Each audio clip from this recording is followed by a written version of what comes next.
Respectable participants, welcome in today's lecture number 7 of BCRW. Uh,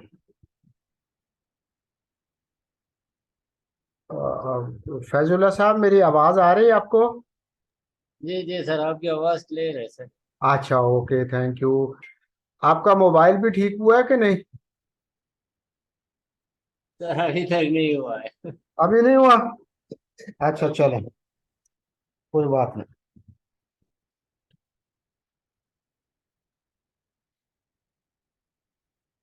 participants,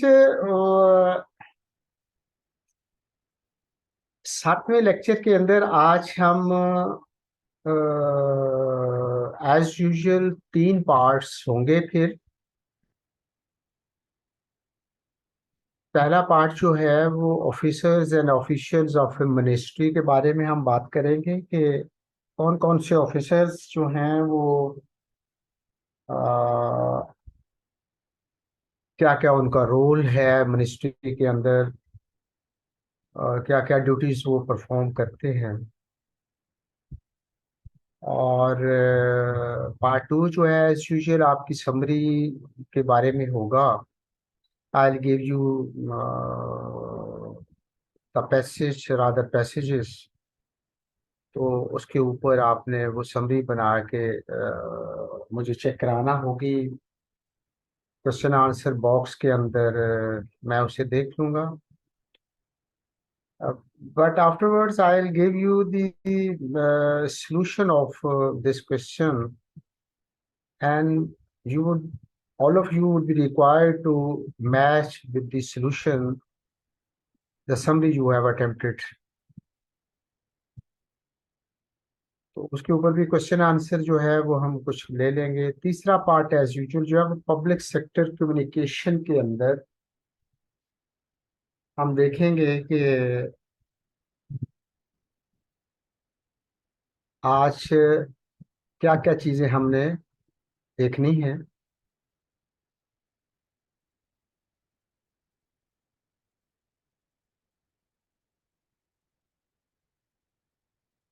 Before the start of this lecture, I would like to ask the questions relating to the previous lectures.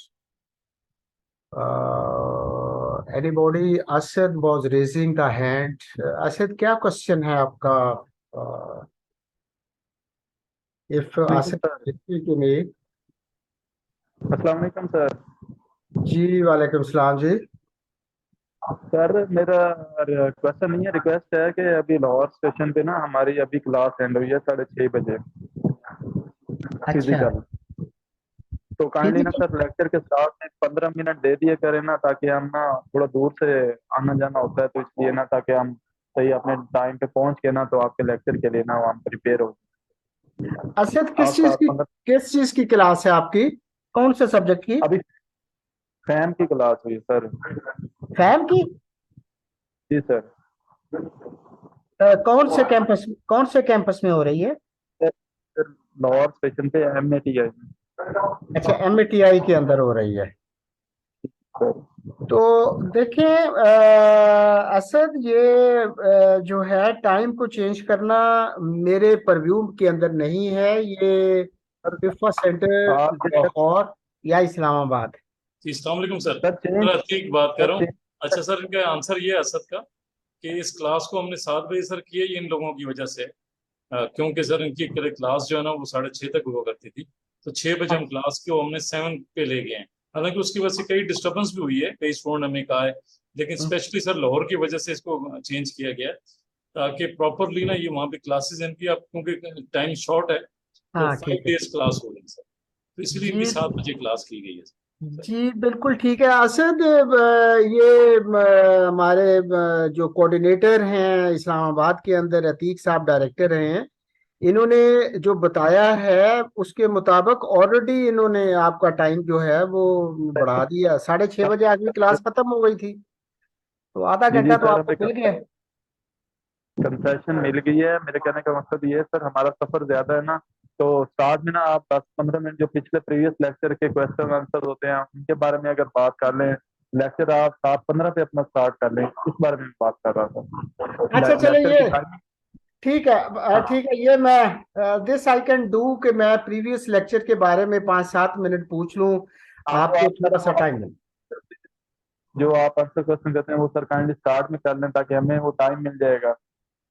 ठीक हो गया, ठीक हो गया, ठीक हो गया। कितने लोग हैं आप लोग लाहौर सेंटर में? सर 90। 90 लोग हैं। ओके ठीक है, आई जी try to accommodate you people for 10 minutes. मैं प्रीवियस लेक्चर के बारे में मैं बात कर लेता हूँ। जी, बहुत तो शुक्रिया। इससे ज्यादा तो पॉसिबल नहीं होगा मेरे लिए कि मैं सर काफी इसको है, वो कर दूं। सर इधर लाहौर में रश बहुत होता है इस टाइम ना, तो वो ट्रैफिक की वजह से ना हमें टाइम लग जाता है, सफर हमारा ज्यादा है, तो MATI से ना आते आते टाइम लग जाता है, तो इस वजह से वो थोड़ा क्वेश्चन में हम मैनेज हो जाएगा हमारा टाइम। जी ठीक है Asad, your demand is genuine. कोशिश करेंगे कि आपको साथ लेके चलें, लेकिन बहुत इतना शुक्रिया ज्यादा जो है वो हम लेट नहीं कर सकते। ठीक है। सर, इतना भी काफी है जितना काफी है सर, 10 मिनट में। कोशिश करेंगे कि आपको अकोमोडेट करें हम। बहुत शुक्रिया सर, तो जजाक। चले अच्छा पार्टिसिपेंट्स, प्रीवियस कोई आपका कोई सवाल है तो प्लीज लेट मी नो, ताकि 2 मिनट और ले लें आप। Then I will start my new lecture number 7 about it. आप सब लोगों को मेरी आवाज तो आ रही है ना? और प्रीवियस लेक्चर भी आपको शेयर हो चुका होगा, मेरा ख्याल है कि अतीक साहब ने कर दिया होगा आपको। Anybody who has not received the lecture, तो वो को अपनी कंप्लेंट अपनी जो है वो बता सकता है।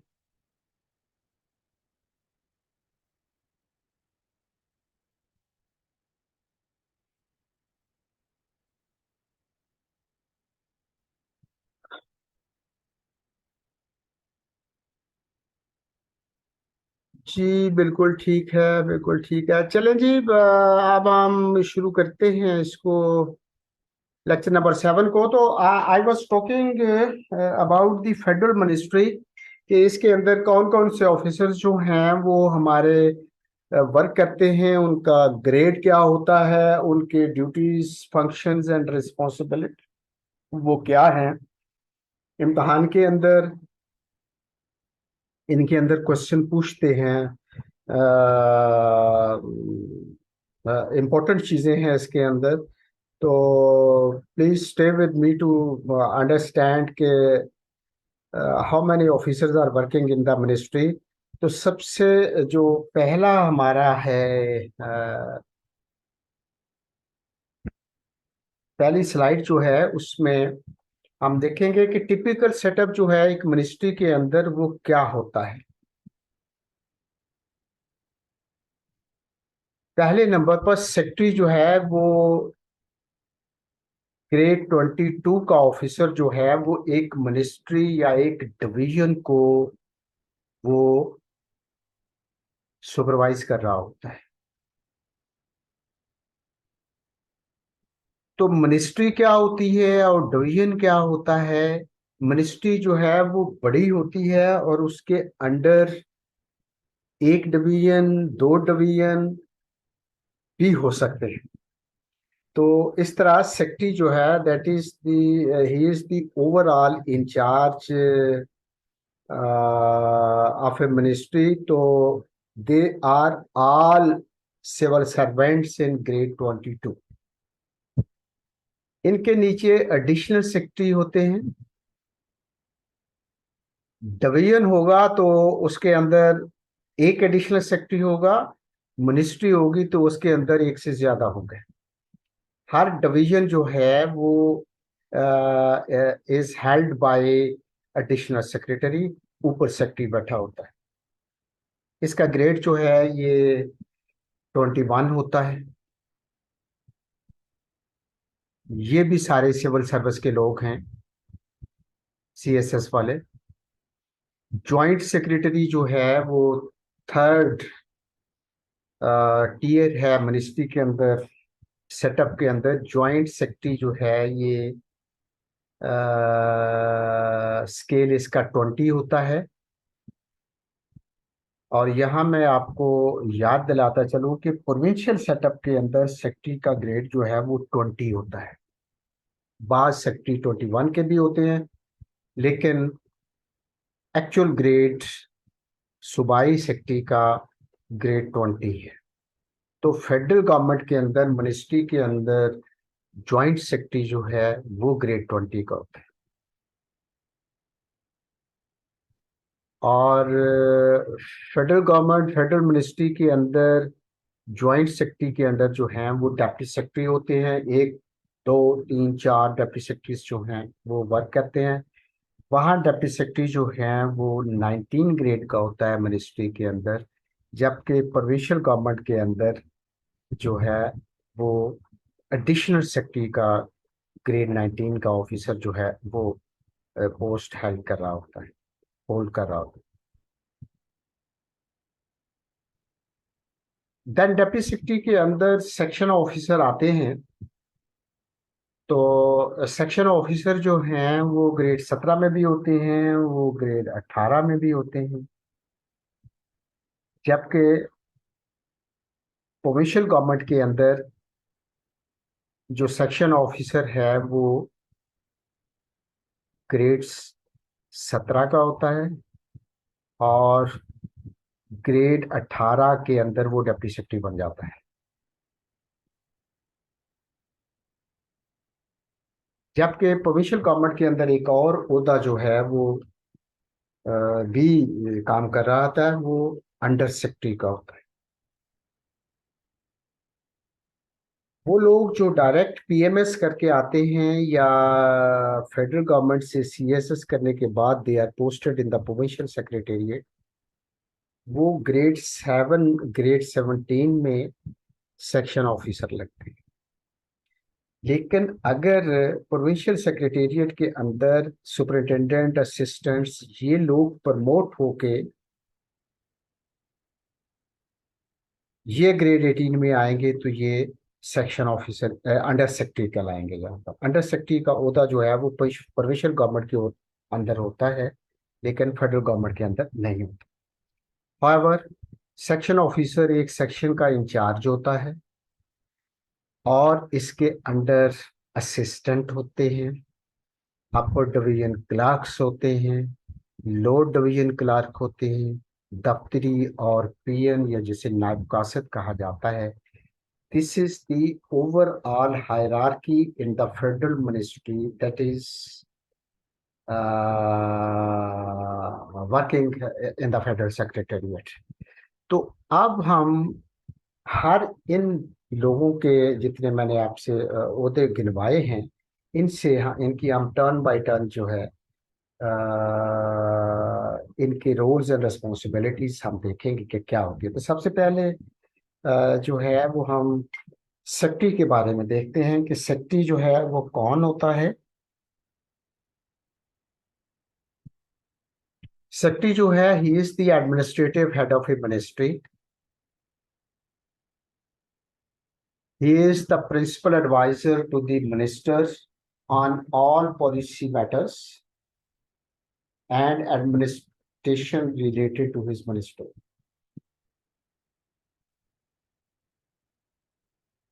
Number 3, his responsibility is complete and undivided.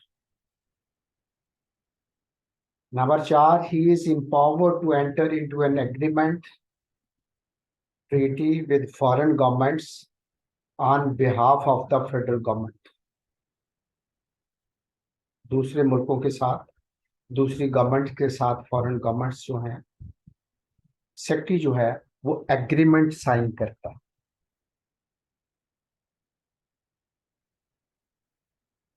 Actually government जो है वो सेक्रेटरी होता है।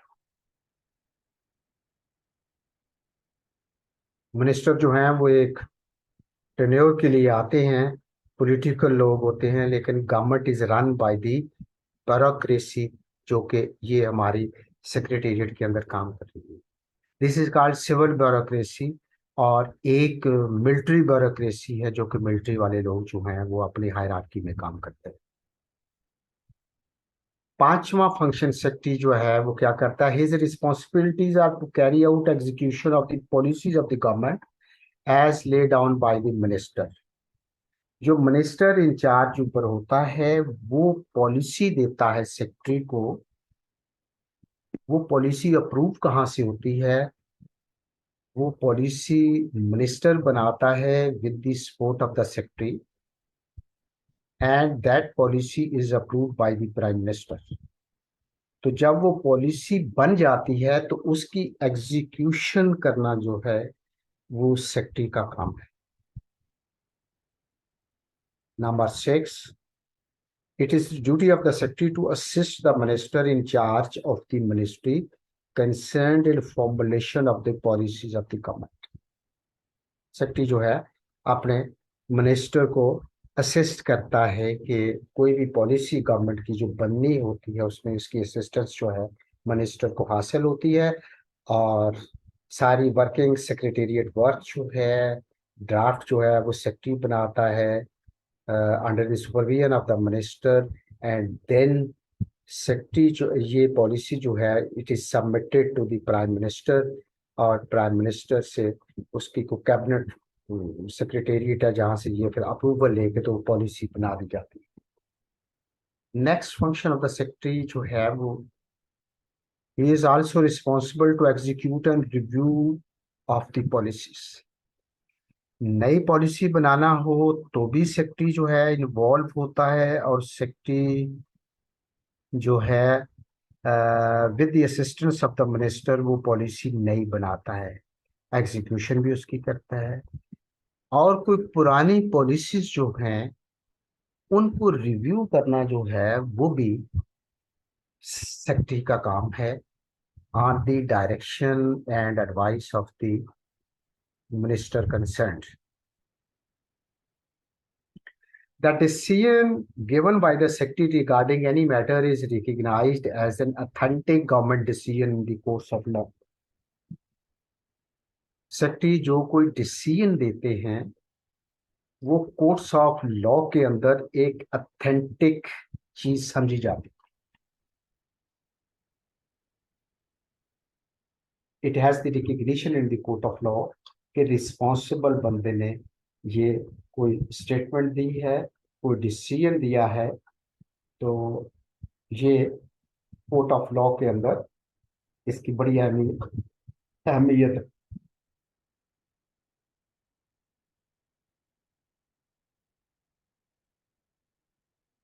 सदाकत प्लीज थोड़ी देर जरा आप रुकिएगा, मैं आपके क्वेश्चन आंसर लूंगा, लेकिन let me finish my first part, फिर उसके बाद बात करते हैं। नंबर लाइन जो है, secretaries are appointed mostly from the civil service of Pakistan. Mostly, लेकिन बाजुकात बात कर रहा हूं कि कुछ महकमों के अंदर सेक्रेटरी जो हैं वो लेटरल एंट्री से भी लेते हैं। मिसाल के तौर पर लॉ सेक्रेटरी जो है फेडरल गवर्नमेंट के अंदर वो बाजुकात जजेस को लगा देते हैं, सुप्रीम कोर्ट के जजेस को।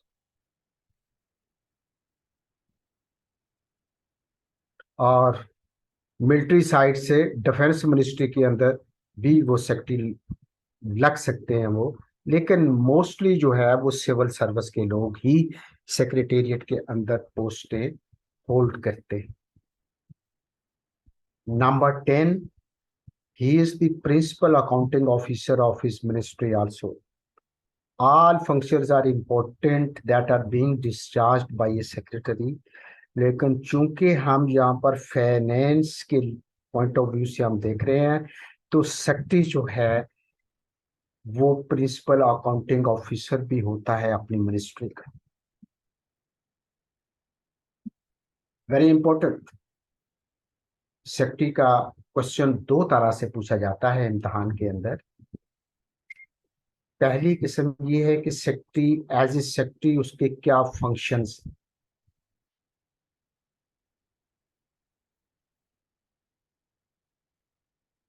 Number 2,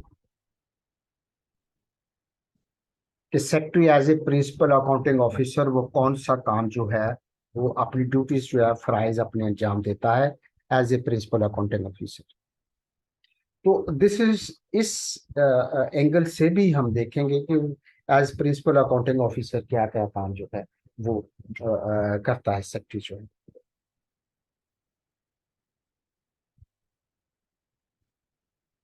duties and responsibilities of the principal, ये जो 10th पॉइंट मैंने दिया है आपको,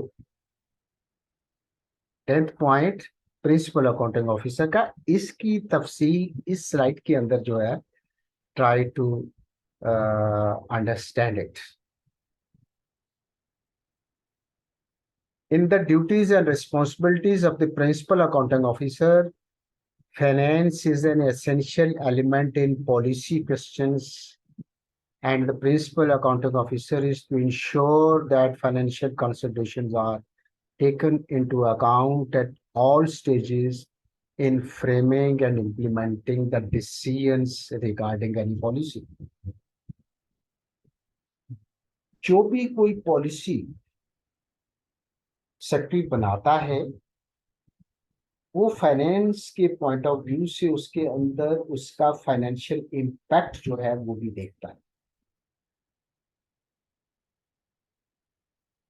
तो इस एंगल से ये डुअल फंक्शन, एक तरफ वो पॉलिसी मेकर भी है, दूसरी तरफ वो फाइनेंस को भी मद्देनजर रख के उस पॉलिसी की जो इम्प्लीमेंटेशन है उसको भी वो देख रहा है कि इस पर खर्चा कितना आएगा और उसे किस तरीके से मीट विद करना है।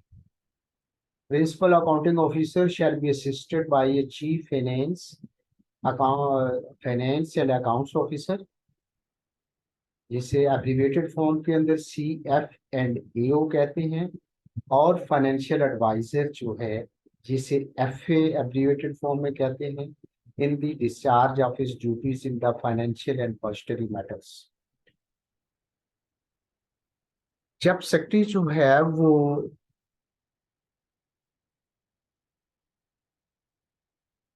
कर रहा होता है, पॉलिसी मैटर्स को डील कर रहा होता है, तो उसको एडिशनल सेक्रेटरी और जॉइंट सेक्रेटरी जो हैं वो असिस्ट करते हैं पॉलिसी मेकिंग के अंदर। लेकिन जब वो फंक्शन अपना फाइनेंशियल कर रहा होता है then he gets the support of the chief finance and accounts officer और फाइनेंशियल एडवाइजर से, जो कि फाइनेंशियली और बजटरी मैटर्स को डील कर रहे होते हैं। The delegation of greater financial powers to the principal accounting officers entails greater responsibility also.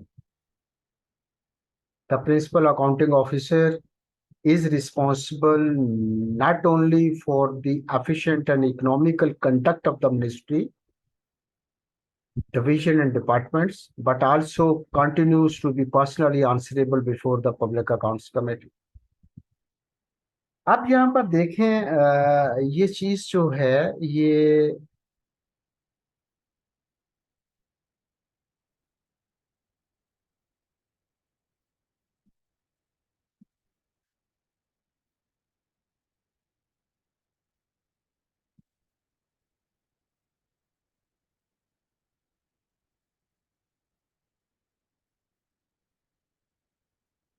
Principal accounting officer जो है वो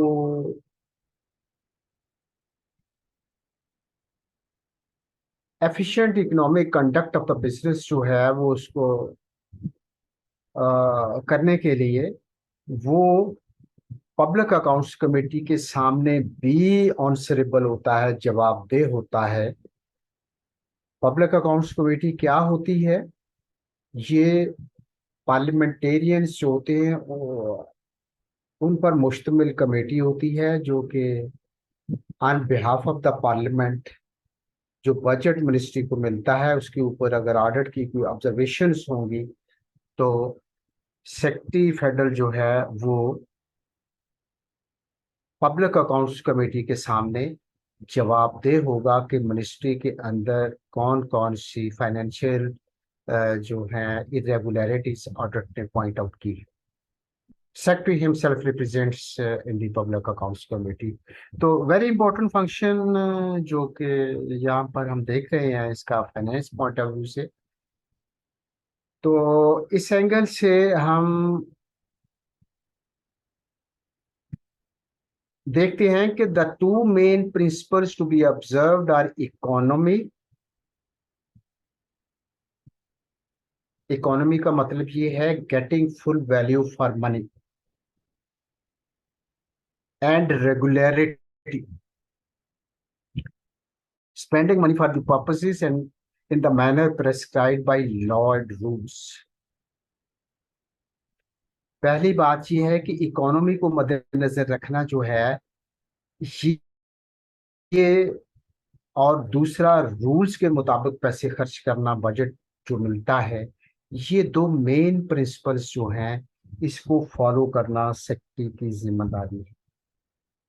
नो डाउट सेक्रेटरी ने सुपरवाइज ही करना है, उसके नीचे जो लोग हैं वो उसको देख रहे होते हैं।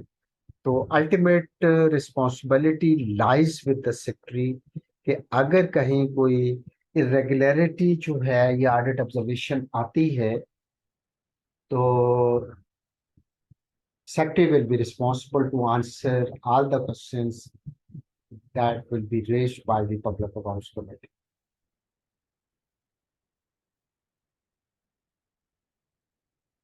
तो बाकी प्रिंसिपल्स जो हैं वो कौन से देखे जाते हैं?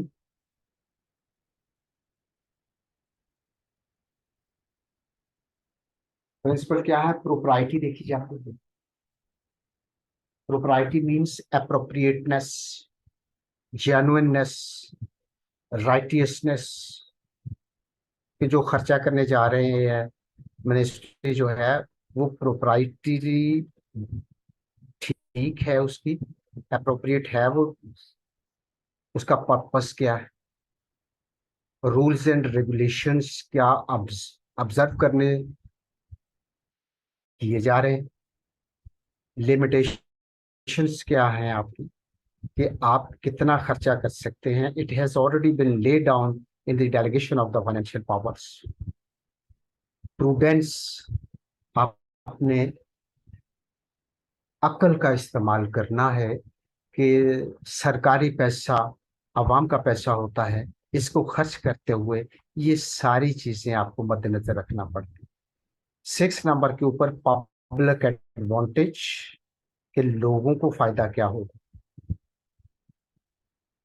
क्योंकि गवर्नमेंट के अंदर जो भी हम पैसा खर्च करते हैं उसका अल्टीमेट एम जो है वो maximum number of the people की गुडनेस होती है, वेलफेयर होती है। अगर आपको कभी फाइनेंशियल रूल्स देखने का मौका मिले तो कैनन्स ऑफ फाइनेंशियल प्रोप्राइटी जो हैं वो बड़े इंपॉर्टेंट हैं। उसके अंदर ये है कि आप सरकारी मुलाजिम जो है वो जब आवाम का पैसा खर्च कर रहा है तो उसको ऐसे खर्च करना चाहिए जैसे वो अपनी जाती पैसा अपनी जेब से खर्च कर रहा है। ये बड़ा बुनियादी असूल है कैनन्स ऑफ प्रोप्राइटी का। फिर इसके बाद ये भी देखा जाता है कि कोई ऐसा ऑर्डर तो पास नहीं हुआ जो कि पब्लिक को तो फायदा ना हो, किसी जाती फायदे के लिए किसी को जो है वो दे दिया जाए। 7 नंबर पर allowances not to be source of profit. आपके जो सोर्सेस हैं वो सोर्स ऑफ प्रॉफिट नहीं होने चाहिए। इनएविटेबल पेमेंट्स जो हैं वो कौन कौन सी हैं, उनको टाइमली आपने जो है वो मीट विद करना होता है। So these are the basic principles that are adhered by the ministries. All officers and officials that are concerned with the financial functions, they have to be very cautious while spending the public money. अब हम देखेंगे कि secretary जो कि principal accounting officer है, as a principal accounting officer उसके क्या functions जो हैं वो उसे परफॉर्म करने होते हैं। Secretary as a principal accounting officer जो है, he makes proposals for budgetary allocations.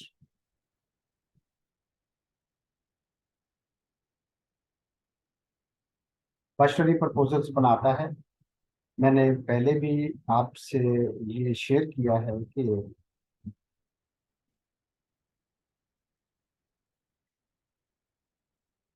Budget बनाने के लिए secretary is assisted by 2 officers.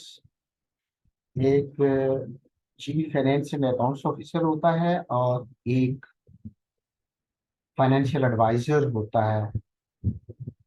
वो दोनों बंदे जो हैं वो सेक्रेटरी को असिस्ट करते हैं बजटरी प्रपोजल्स बनाने के लिए।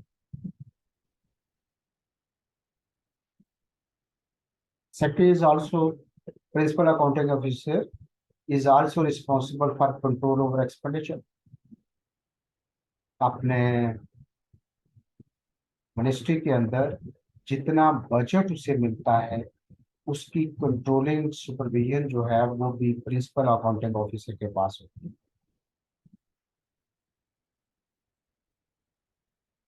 Secretary is also responsible for the observance of rules, regulations and instructions।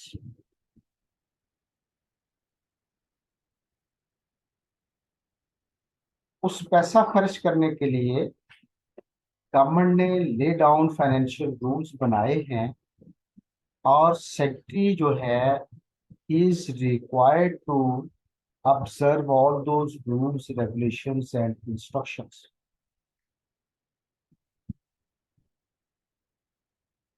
Then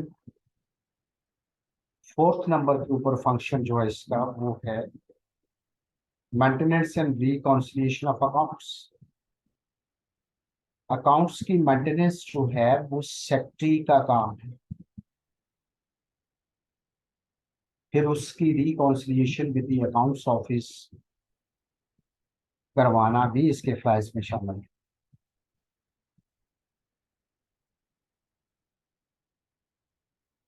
अगर सेक्रेटरी इसी ऐसी मिनिस्ट्री का इंचार्ज है जहां पर रिसीट्स, आमदनी जो है गवर्नमेंट की वो भी आती है, तो उसको रियलाइज कराना, उसको कलेक्ट करना, इनकम को, रेवेन्यू को, वो भी सेक्रेटरी की जिम्मेदारी है। Sixth function as a principal accounting officer ये है कि पब्लिक अकाउंट्स कमेटी और डिपार्टमेंटल अकाउंट्स कमेटी जो है उसकी मीटिंग्स जो है वो करवाना भी सेक्रेटरी जो कि प्रिंसिपल अकाउंटिंग ऑफिसर है उसकी जिम्मेदारी है। So these important functions are required to be discharged by the secretary as a principal accounting officer. As I already shared with you people that secretary as a principal accounting officer is assisted by the chief finance and accounts officer. तो chief finance and accounts officer कौन होता है और वो कैसे assist करता है अपने सेक्रेटरी को ये फंक्शन करने के लिए। In each ministry या division there shall be a chief finance and accounts officer under the principal accounting officer who shall assist him and report to him as a part of his team.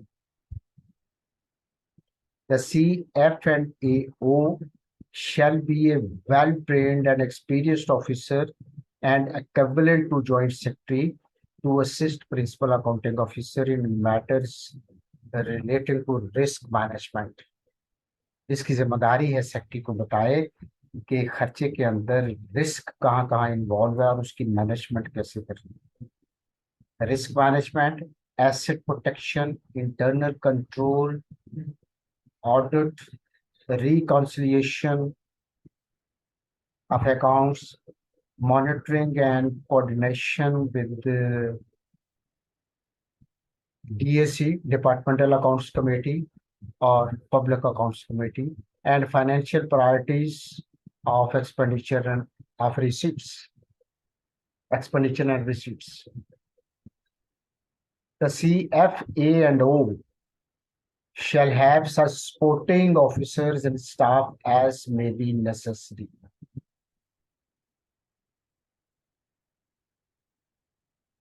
The orders for the posting of CFAO shall be issued by the Establishment Division in consultation with the Auditor General of Pakistan. Chief Finance and Accounts Officer are normally from the Office of the Auditor General of Pakistan, but their appointment in the ministry is made by the Establishment Division with the consultation of the Auditor General. The officers posted as such by Establishment Division shall not be transferable to any other wing of the ministry or division. Establishment Division जब किसी CF&AO को लगा देता है तो फिर उसकी posting जो है एस्टेब्लिशमेंट डिवीजन अपने तौर पर कहीं नहीं कर सकता किसी और मिनिस्ट्री में. He has to consult the Auditor General again कि जी इस ऑफिसर की हमें फलां मिनिस्ट्री के अंदर जरूरत है, तो अगर आप कंसेंट दें तो हम इसको वहां ट्रांसफर कर दें. So this means that consultation with the Auditor General is important, and that is made to transfer and post the Chief Finance and Accounts Officer. CFAO and officer staff under him shall be under the administrative control of the ministry division to which he is attached. CFAO जो है वो तो auditor general office से आएंगे, लेकिन उनके साथ जो बाकी लोग अटैच होंगे, स्टाफ होगा, ऑफिसर्स होंगे, वो मिनिस्ट्री ही के होंगे. All that staff will work under the supervision of the Chief Financial Accounts Officer.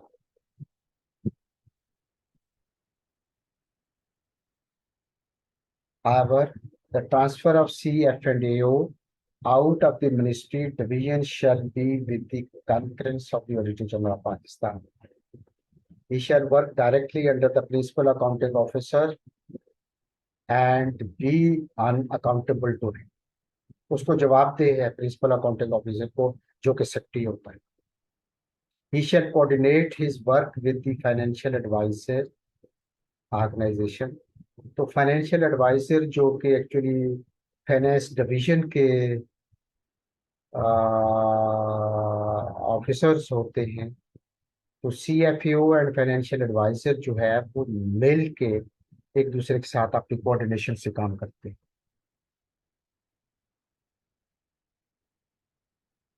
Chief finance and accounts officer की रिस्पॉन्सिबिलिटीज क्या है, कौन सा रोल ये प्ले करते हैं? Maintenance and reconciliation of accounts करना है चीफ फाइनेंस अकाउंट्स ऑफिसर ने.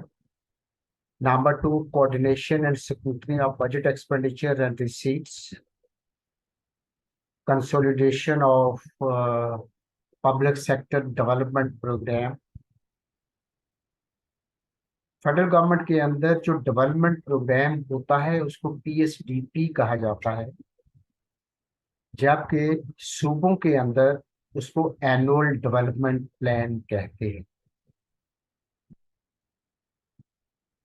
Chief finance and accounts officer जो है वो जो डेलीगेटेड फील्ड्स हैं, मींस के वो फंक्शन जो कि रिटन डाउन है,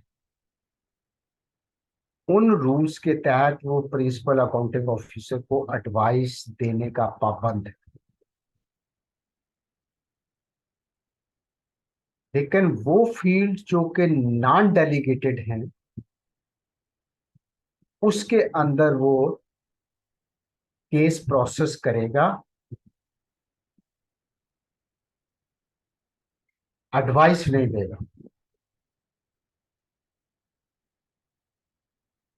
सिक्स्थ रोल है role in public accounts committee and departmental accounts committee के अंदर इसका बड़ा मेजर रोल होता है chief finance and accounts officer. Internal audit, compliance with rules regulations and orders को मेंटेन करना जो है वो chief finance and accounts officer की परव्यू के अंदर फॉल करता है। और सेक्रेटरी चाहता है कि मेरा CF&AO जो है वो इंटरनल ऑडिट का फंक्शन जो है वो शुरू करे अपने मिनिस्ट्री के लिए। Then chief finance and accounts officer जो है वो internal control in a ministry जो है उसको भी सुपरवाइज करता है। इंटरनल कंट्रोल अगर मौजूद नहीं है तो उनको बनाता है, और अगर मौजूद है तो उनको इम्प्लीमेंट कराना जो है वो भी chief finance and accounts officer की जिम्मेदारी।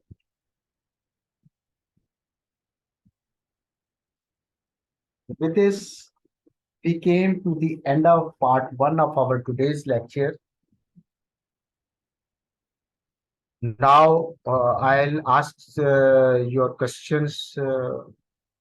कि अगर सवालात जो लोग अपने हाथ उठा रहे थे, they were raising their hands, तो फैजुल्ला साहब इनको अलाउ करें जो सवालात हैं। जी अदील नकवी, आप क्या कहते हैं?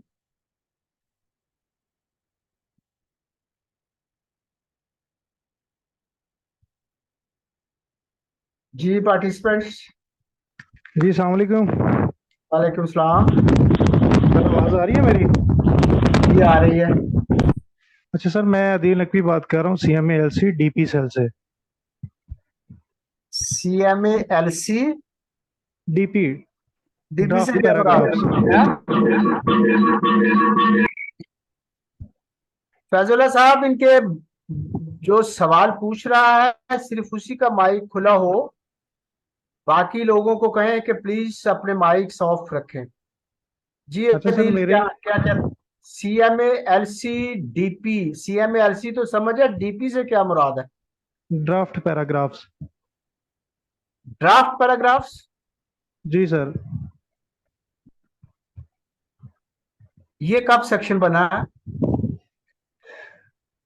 सर इस सेक्शन को बने हुए कोई 6-7 साल हो गए हैं। अच्छा, अच्छा सर, क्योंकि उसमें मेरा क्वेश्चन। जी जी सुन जी, फरमाइए फरमाइए जी सुन ये फरमाइए। जानना चाह रहा था कि मैं भी DCMA CMALC में रहा हूँ, हम्म। तो इसलिए उस वक्त मेरे वक्त में तो ये नहीं होता था, शायद बाद में कहीं बनाया है। यही मैं पूछना चाह रहा था। सवाल सर क्या है आपका, बोलिए। सर मेरा क्वेश्चन ये है कि ड्राफ्ट पैरा कब एमिनेट होता है, हाईलाइट कब होता है? दूसरी बात यह है कि PAC और DAC में डिफरेंस क्या है? ठीक है, मुझे ये क्वेश्चन आज तक नहीं समझ आया। मैंने पूछने की भी कोशिश की है लेकिन मुझे किसी ने बताया नहीं है, तो मैं काइंडली इस आपको पर जरा एक्सप्लेन थोड़ी करता सी। हूँ मैं आपको एक्सप्लेन करता हूँ कि ड्राफ्ट पैरा क्या होता है। ड्राफ्ट पैरा जो है, जब ऑडिट टीम ऑडिट करती है, आपका ऑडिट करता है CLA, कौन सा करता है वो? DADS। डिफेंस है? नहीं, CLA DS, defence services. Yes, defence CLA audit. नहीं करता आपका, DG डिफेंस सर्विसेज करता है, ठीक है। जी सर, जी सर, DGADS और DADS। आपका जो CLA है, आपका जो CLA है वो इंटरनल ऑडिट है आपका, जी CMS का। जबकि DG डिफेंस सर्विसेज जो है वो आपका ऑडिट करता है। जब ऑडिट टीम आके अपना ऑडिट मुकम्मल करती है तो वो उस वक्त दो किस्म की ऑब्जर्वेशंस बनाती है। एक ऑब्जर्वेशन ऑर्डिनरी नेचर की होती हैं, दूसरी ऑब्जर्वेशन जो हैं वो सीरियस नेचर की होती हैं। सीरियस नेचर की ऑब्जर्वेशंस जो हैं उनको पहले एडवांस पैरा कहा जाता था। आज एडवांस पैरे का कॉन्सेप्ट खत्म हो गया है। एडवांस पैरा जब बनता था तो उसके बाद वो प्रपोज ड्राफ्ट पैरा बनता था जिसे पीडीपी कहते थे। लेकिन वो 10-12 साल हो गए हैं कि एडवांस पैरे खत्म हो गए हैं। अब ऑडिट टीम जो है वो ऑडिट करने के बाद डायरेक्टली पीडीपी बना देती है, propose draft para. Propose draft para जो हैं वो रिपोर्ट ऑडिट टीम जो है जब बनाती है तो एक कॉपी उस फॉर्मेशन को दे देती है और एक कॉपी जो है वो डीजी डिफेंस सर्विसेज को भेज देती है, जो कि सेक्रेटरी डिफेंस को चला जाता है। सेक्रेटरी डिफेंस से आपको रूट होके वापस आता है तो आप उसके ऊपर मीटिंग अरेंज करते हैं with the consultation of the DG Defense Services Office and the Secretary Defense। अब जो मीटिंग अरेंज होती है वो दो तरह की होती है। एक होती है departmental accounts committee meeting. Departmental accounts committee meeting जो है वो ऑर्डिनरी ऑब्जर्वेशंस को टेकअप करती है, और जो पीडीपी है उसके लिए स्पेशल डिपार्टमेंटल अकाउंट्स कमेटी की मीटिंग अरेंज करना पड़ती है। वो मीटिंग जब अरेंज होती है जिसे secretary defence is required to chair, वो नहीं तो एडिशनल सेक्रेटरी करेगा। अगर वो नहीं कर सकता तो डेलीगेशन जो है जॉइंट सेक्रेटरी तक आ जाएगी। बहरहाल फेडरल मिनिस्ट्री के अंदर वो उसको चेयर करता है, उसमें ऑडिट मौजूद होता है, उसके अंदर फॉर्मेशन जो सीएमए के आपके दफातर हैं वो मौजूद होते हैं जिसकी वो ऑडिट रिपोर्ट हो। अब वो जो पीडीपी है प्रपोज ड्राफ्ट पैरास, अगर उस मीटिंग के अंदर ड्रॉप हो जाएं तो वो प्रपोज ड्राफ्ट पैरास खत्म हो जाते हैं। और अगर सीएमए के दफातर जो हैं आपके वो प्रपोज ड्राफ्ट पैरा ना ड्रॉप करा सकें इन द कमेटी मीटिंग, तो वो पीडीपी जो हैं वो ड्राफ्ट पैरा में कन्वर्ट हो जाते हैं। जब वो ड्राफ्ट पैरा में कन्वर्ट हो जाते हैं तो वो ऑडिट रिपोर्ट का हिस्सा बन जाते हैं। देन महकमा has no jurisdiction to discuss that draft para again. वो ड्राफ्ट पैरा जो है डीपी जो है वो शामिल हो जाता है ऑडिट रिपोर्ट के अंदर, और अगर एडिटर जनरल चाहे तो दोबारा भी उसके ऊपर मीटिंग करवाई जा सकती है, लेकिन नॉर्मली ऐसा नहीं होता। Once your PDP has been included in the audit report, it is called the draft para। वो ड्राफ्ट पैरा जो है वो ऑडिट रिपोर्ट के अंदर जब चला जाएगा तो एसडीएसी स्पेशल डिपार्टमेंटल अकाउंट्स कमेटी की मीटिंग से आउट हो गया।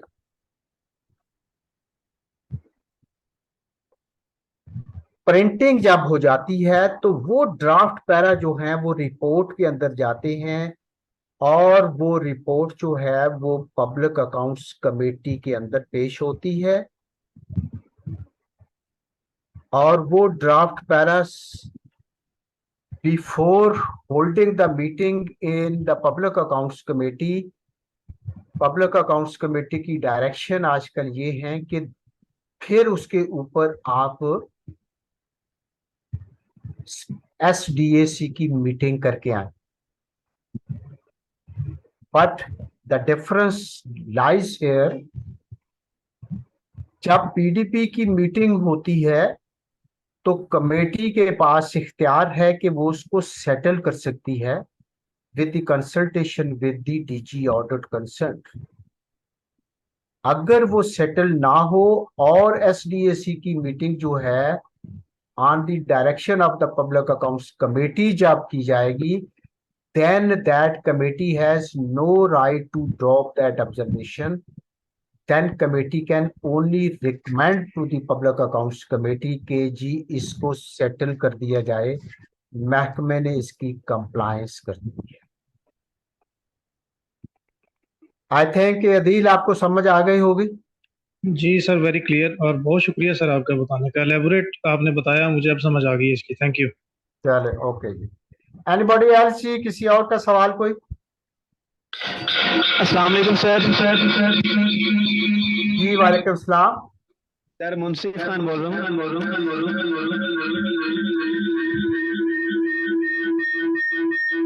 मुनसफ खान, ये अपने माइक तो दूसरों के बंद होने चाहिए। चले बोलिए, क्या सवाल है आपका?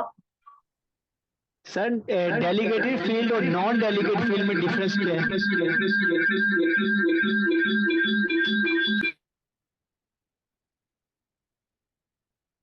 डेलीगेटेड फील्ड वो है जिसके अंदर chief finance and accounts officer जो है उसको पावर्स दी गई हैं, उसको रूल के तहत इख्तियारात दिए गए हैं, ले डाउन किया गया है कि आप इन इन रूल्स के तहत सेक्रेटरी जो है मिनिस्ट्री का उसको असिस्ट करेंगे।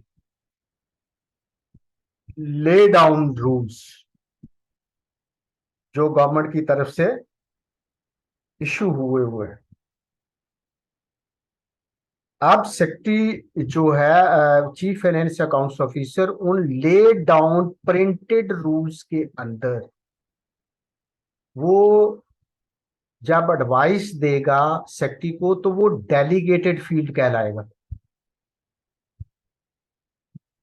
अब नॉन डेलीगेटेड फील्ड के अंदर मसलन उसे फॉरेन एक्सचेंज रिजर्व चाहिए, सेक्रेटरी को फॉरेन एक्सचेंज उसे चाहिए अपने मिनिस्ट्री के लिए, तो ये पावर जो है ये नहीं दी गई सेक्रेटरी को, ना चीफ फाइनेंस अकाउंट्स ऑफिसर। अब जहां पावर जो है वो नहीं दी गई, वहां पर चीफ फाइनेंस अकाउंट्स ऑफिसर जो है वो केस प्रोसेस करेगा with the consultation of the principal accounting officer जो कि सेक्रेटरी होता है ग्रेड 22 का। केस प्रोसेस करके फाइनेंस डिवीजन में केस भेजा जाएगा। तो ये नॉन डेलीगेटेड फील्ड है फॉरेन एक्सचेंज लेना जो है, क्योंकि इसके बारे में फाइनेंस मिनिस्ट्री को उन्होंने फाइनेंस डिवीजन ने कोई पावर नहीं दी गई। They can only send a request to the finance division.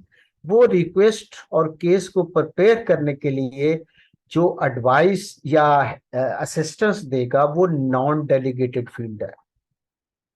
ये मेरा ख्याल है कि आपको समझ आ गई होगी डेलीगेटेड और नॉन डेलीगेटेड की। अब मुनसिफ समझ आ गई?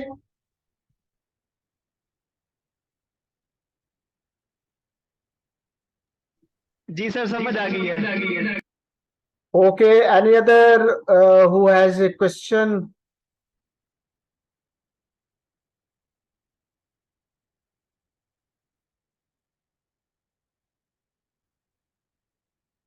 जी participants, you have raise the hands, लेकिन सवाल आपकी आवाज नहीं आ रही मुझे। अस्सलाम वालेकुम सर। जी वालेकुम सलाम। सर ये इनएविटेबल पेमेंट्स के बारे में बता दें।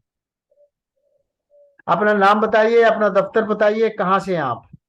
सर मेरा नाम मोहम्मद तैयब हसन है, वापडा ट्रांसपोर्ट ऑफिस से बिलोंग करता हूँ मैं। कौन से दफ्तर से? वापडा ट्रांसपोर्ट। वापडा ट्रांसपोर्ट से हैं आप? अच्छा अच्छा। जी बताइए सवाल जो है। सर ये इनएविटेबल पेमेंट्स के बारे में बता दें काइंडली। इनएविटेबल पेमेंट्स वो होती हैं जहां पर आपके पास इख्तियार नहीं होता, जरूरी होती हैं, वो करनी पड़ती। ठीक है। और वो ये है कि किसी कोर्ट ने अगर कोई मिनिस्ट्री को किसी को पेनल्टी डाल दी है किसी वजह से, तो इस टाइप की पेमेंट्स इनएविटेबल होती हैं। वो पेमेंट्स जो हैं वो हर हालत में करनी होती, उसको आप कोई एक्सक्यूज उसके लिए आप पुट फॉरवर्ड नहीं कर सकते।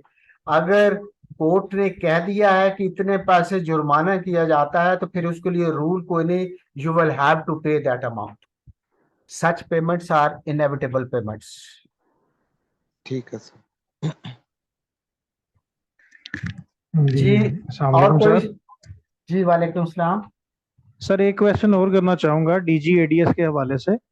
हम्म। जब डीएससी पीएससी की मीटिंग का लेटर आता है हमें एमएजी से, तो उसमें सेकंड पॉइंट पर यह भी मेंशन होता है कि डीजी एडीएस से वेरिफिकेशन के लिए सेटलमेंट मीमो वो दरकार है, वो भी लें मीटिंग से पहले। तो सर उसका मकसद क्या होता है, उसका पर्पस क्या होता है काइंडली वो भी ये बता दें कि वो होता क्या है और वो किस लिए दरकार होता है काइंडली। ये डीजीएडी क्या आपने ओहदा बोला? Sir director general defence services Kashmir road north पे जो इनका ऑफिस है, DG ADS defence services, DG directorate general defence services defence Rawalpindi. Services. तो एमएजी कहते हैं कि आप मीटिंग के लिए आए तो आप उसका सर्टिफिकेट लेके आए आप। जी उसके स्टेटस का सर्टिफिकेट मांगते हैं वो। जी जी। हाँ। तो जब आप जाएंगे, एमएजी जो है वो आपके जो चाहेगा कि आपके जो ऑडिट ऑब्जर्वेशंस हैं, जो आपके पीडीपी या डीपी बन चुके हैं, उसका स्टेटस उस दफ्तर से लेके आए। वो दफ्तर जो है वो आपकी ऑडिट ऑब्जर्वेशन का कस्टोडियन है, उसके पास रिकॉर्ड है। अपडेटेड वर्जन लेके जाएं कि जी ये पैरा इसकी स्टेज कौन सी है, क्या ये ड्राफ्ट पैरा है या ये प्रपोज ड्राफ्ट पैरा है। अगर जो भी स्टेटस उसका है वो सर्टिफिकेट इश्यू करेगा डिफेंस सर्विसेज का डीजी के जी फला फॉर्मेशन के बारे के अंदर कि इसके इतने पीडीपी हैं, इतने डीपी बन चुके हैं। तो एमएजी का ऑफिस जानना चाहेगा कि डीपी जो हैं वो तो ऑडिट रिपोर्ट में चले गए हैं, वो परव्यू से बाहर निकल जाएंगे, वो ऑडिट रिपोर्ट का हिस्सा होंगे। और अगर जो है वो पीडीपी की के बारे में कहते हैं, तो देन जो है उसके लिए कोई मीटिंग अरेंज हो सकती है। एमएजी में बी द इंस्ट्रूमेंटल में be instrumental in that case के जी इसकी मीटिंग करके तो कुछ स्टेटस इसका जो है वाजे करें। तो actually it means that you will have to produce the latest status of the case कि ये पीडीपी है या डीपी है या ऑर्डिनरी ऑडिट ऑब्जर्वेशंस हैं। उसके बारे में एमएजी जो है वो अपडेट करना चाहता है आपको कि डीजी डिफेंस सर्विसेज ये लेके आया। जी ठीक है, thank you sir, thank you, bundle of thanks. जी। और कोई सवाल किसी का अगर ना हो तो मैं अगला पार्ट शुरू करूं अपना। जी प्लीज अपने सवालात रोकिए। और पार्ट टू हमारा एज यूजुअल जो है वो डील कर रहा है। आप पार्टिसिपेंट्स आप रोक लें अपने सवाल, अगला पार्ट मैं ले रहा हूं। फिर अगर कोई रह गए सवाल तो एंड पर फिर मैं आपको चांस दूंगा। तो लेट मी आपको मैं 10 मिनट देता हूं। आप ये समरी इसकी बनाएं आप। मुनसफ खान क्या सवाल है आपका? आप क्या पूछना चाह रहे हैं?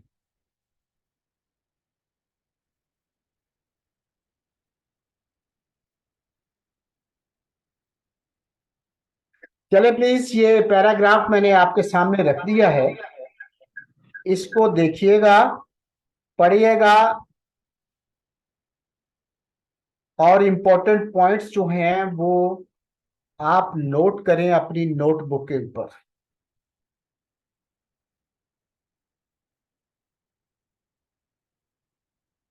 ये 3 पैराग्राफ के ऊपर मुश्तमिल है।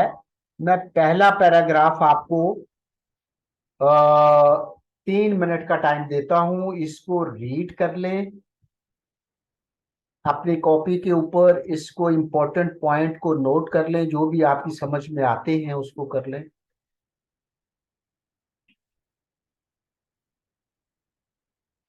3-4 मिनट के बाद मैं अगले पैसेज के ऊपर आपको ले जाऊंगा, और then I leave the third slide of the last passage, उसको मैं आपके सामने छोड़ दूंगा। तो दो जो स्लाइड्स हैं इनको आप जरा गौर से देखें। पहली slide 3 minute, maximum 4 minutes.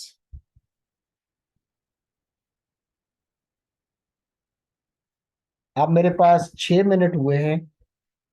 10 minute के बाद मैं नेक्स्ट स्लाइड के ऊपर आपको ले जाऊंगा। तो इसको पढ़ने के बाद आप अपनी जो है मेन पॉइंट्स लिख लें।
जी participants,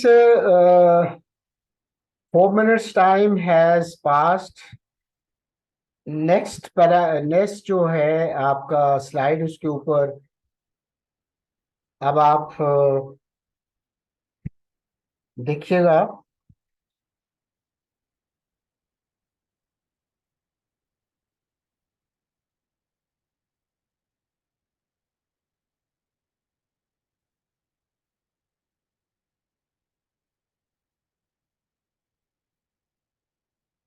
Take 4 minutes to take your important points.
जी पार्टिसिपेंट्स, आपके दूसरी स्लाइड खत्म। अब तक 4 पैराग्राफ मैं आपको डिस्प्ले कर चुका हूं।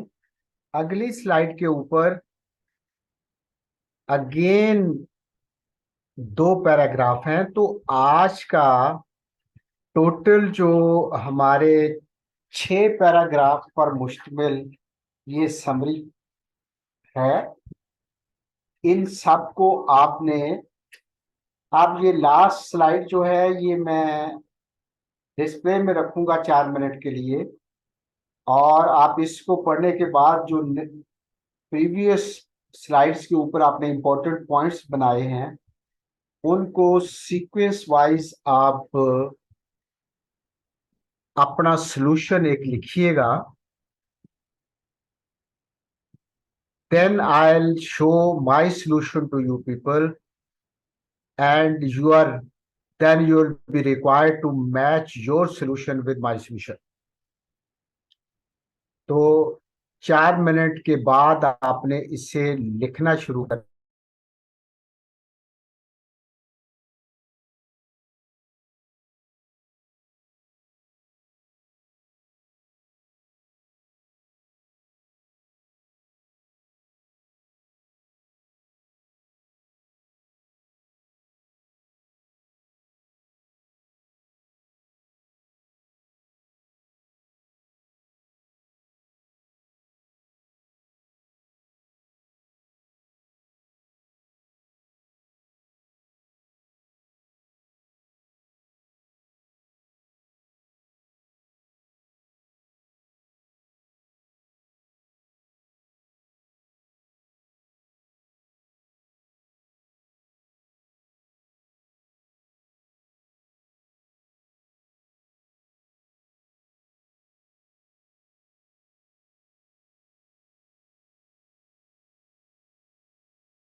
पार्टिसिपेंट्स,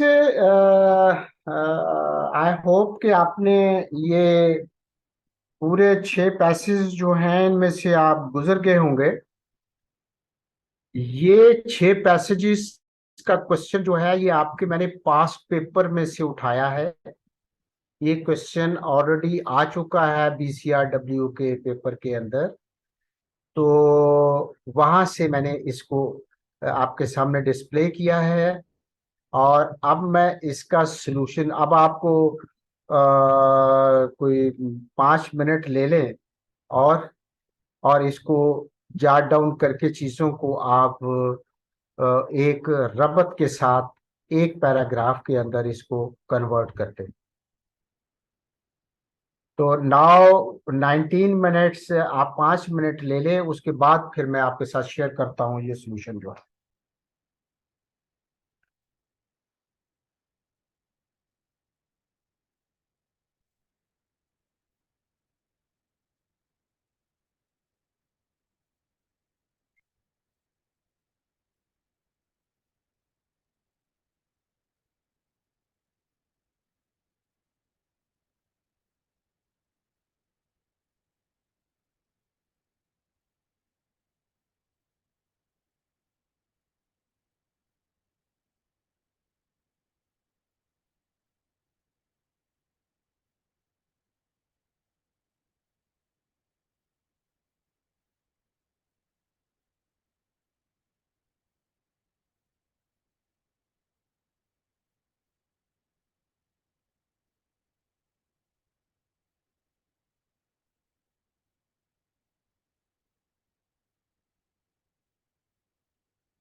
जी पार्टिसिपेंट्स, आपने यकीनन अटेम्प्ट कर लिया होगा, लेकिन मेरे सामने क्वेश्चन आंसर बॉक्स के अंदर सिर्फ जैनुल आबिदीन ने अटेम्प्ट किया है। वेरी गुड जैन, आपने बहुत अच्छा आपने लिखा। तो बेटे एंड के ऊपर अल्फाज लिखो, कितने के अंदर आपने ये पैराग्राफ लिखा है। और बहुत अच्छी अटेम्प्ट आपने की, आई अप्रिशिएट इट। और अब मैं आपको अपना सॉल्यूशन जो है वो शेयर करता हूँ, उसको देखिएगा और फिर देखिएगा कि कौन कौन सी कमी जो है आपके इस समरी में रह गई है। तो सिर्फ जैनुल आबिदीन के अलावा किसी ने मेरा ख्याल है मुझे अटेम्प्ट करके नहीं दिखाया। एनी हो, अगर उन्होंने अपने कॉपी के ऊपर लिखा है तो वो भी आप मैच कर लें। सॉल्यूशन मैं आपको दे रहा हूँ, प्लीज देखिएगा।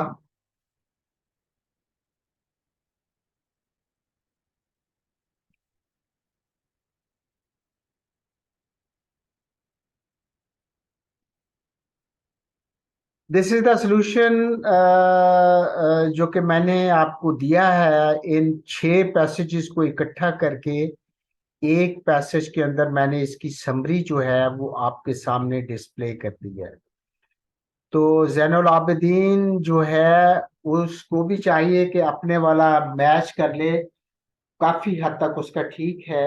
अगर कोई कहीं कोई कमी बेशी रह गई है तो उसको वो इम्प्रूव कर ले। And rest of the candidates are also required to match the solution with their own if they had attempted it. और अगर नहीं भी किया तो फिर भी कम से कम इसको पढ़ तो लें, ताकि आपको पता चले कि आपने क्या क्या इसके अंदर चीजें पढ़ी हैं और क्या लिखनी थी अपने सॉल्यूशन के अंदर। तो जैनुल आबिदीन ये 113 वर्ड्स में मैंने सॉल्यूशन दिया है। आप अपने वर्ड्स जो हैं उनको काउंट करें और एंड के ऊपर उसको जरूर दें।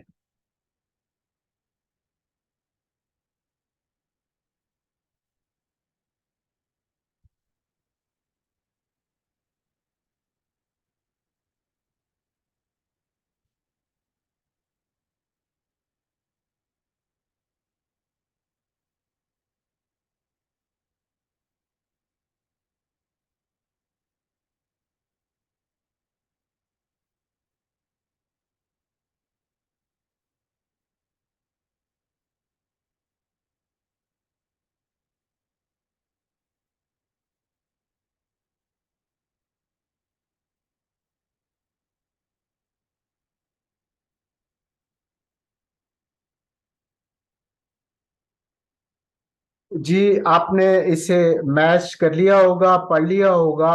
अब इस पार्ट के ऊपर आपके कोई क्वेश्चंस हैं तो house is open for question answers for 5 minutes only.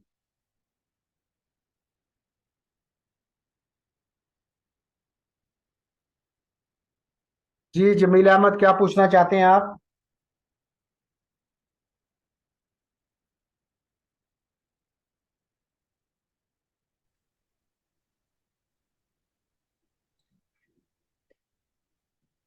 Hello. Ji ji sir मेरी आवाज आ रही है? जी आ रही है जी। अच्छा सर, मैं पूछना चाह रहा था इसका जो टाइटल है वो इससे हटके यानी भी हो सकता है या यही ही होना चाहिए? नहीं, इसका जो आपको समझ आई है आपने उसके मुताबिक लिखना है कि सर छे। हमने तो इसका लिखा था tourism in Pakistan and it's crisis. वो भी ठीक है, वो बिल्कुल जी ठीक सर। है कि क्राइसिस में चला गया वो। तो सर बिल्कुल ठीक है, बिल्कुल ठीक है, सर आपने बहुत अच्छा किया। हम्म। सर इसके अलावा ये वन मतलब 113 वर्ड्स लिखे हुए हैं सर। इसके अलावा यानी अगर ये बंदे के बनाते हुए 125 वर्ड्स हो जाते हैं तो फिर क्या मतलब कोई बात कि नहीं, वो। कोई जी बात सही है। नहीं, कोई बात नहीं। आपको समझ आने चाहिए, कोई इम्पोर्टेंट पॉइंट जो है वो मिस नहीं होना चाहिए। जी बिल्कुल, जी बेहतर। जी ओके सर, बहुत शुक्रिया सर। हाँ हाँ जी। एनीबॉडी एल्स, किसी और का कुछ सवाल जी?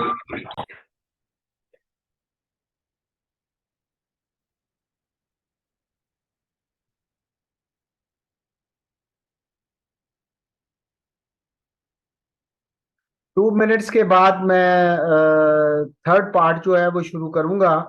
जी पार्टिसिपेंट्स, क्या सवाल हैं आपके?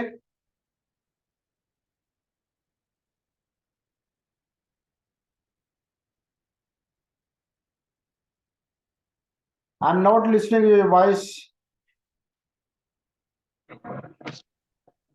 सर मुंसिफ खान बोल रहा हूँ।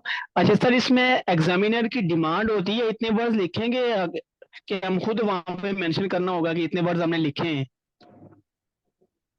अगर एग्जामिनर की डिमांड होगी तो आपने देना है। अगर डिमांड नहीं भी है तो फिर भी आप दे देंगे तो इम्प्रेशन अच्छा पड़ेगा।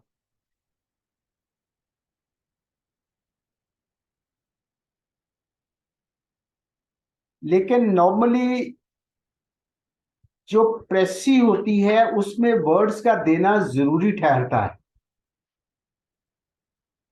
लेकिन अगर समरी दी गई है तो उसके अंदर जरूरी नहीं होता, उसमें थोड़ी सी आपको रिलैक्सेशन जो है वो एग्जामिनर दे देता है। लेकिन when you are required are asked to give the precis, तो प्रेसी के अंदर वर्ड्स मेंशन करना जरूरी होते हैं। जी एनीबॉडी एल्स? जी ठीक हो गया sir, thank you.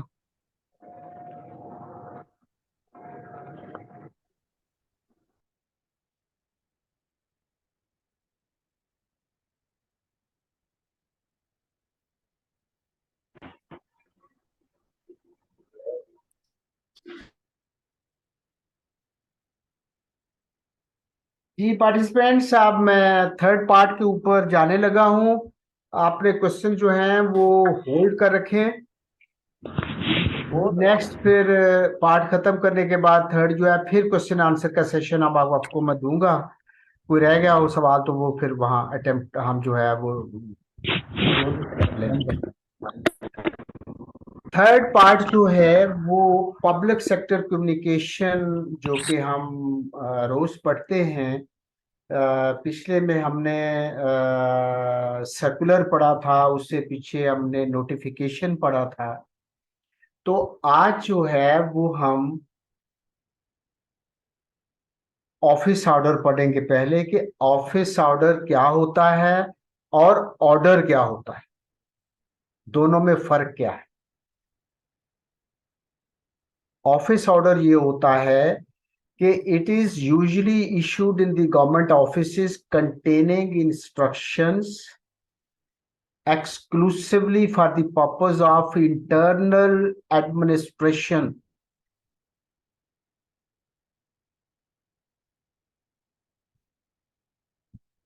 It deals with distribution of work among the officers and the sections, grant of regular leave and so on.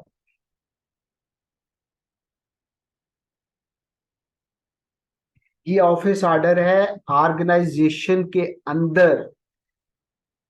मिसाल के तौर पर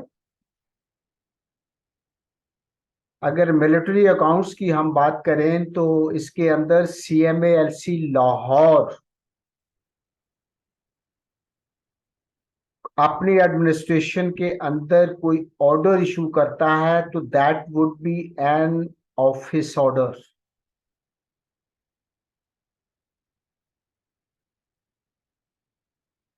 जिसके अंदर आप अपने उस ऑर्गेनाइजेशन के अंदरूनी तौर पर अपने स्टाफ की, अपने ऑफिसर्स की सेक्शंस के अंदर चार्ज चेंज कर सकते हैं, डिस्ट्रीब्यूशन ऑफ वर्क कर सकते हैं, ग्रांट ऑफ रेगुलर लीव कर सकते हैं, और जो है लाइकवाइज कोई छोटे छोटे आपके अदारे के अंदर जो काम होते हैं वो ऑफिस ऑर्डर से रिप्रेजेंट होते हैं। अब इसके साथ एक वर्ड है ऑर्डर का, कि ऑर्डर क्या होते हैं। ऑर्डर का स्कोप जो है वो बड़ा होता है, और ऑर्डर क्या करते हैं, वो गवर्नमेंट की पॉलिसीज को, गवर्नमेंट के जो हुक्मनामे हैं उनको रिप्रेजेंट करता है।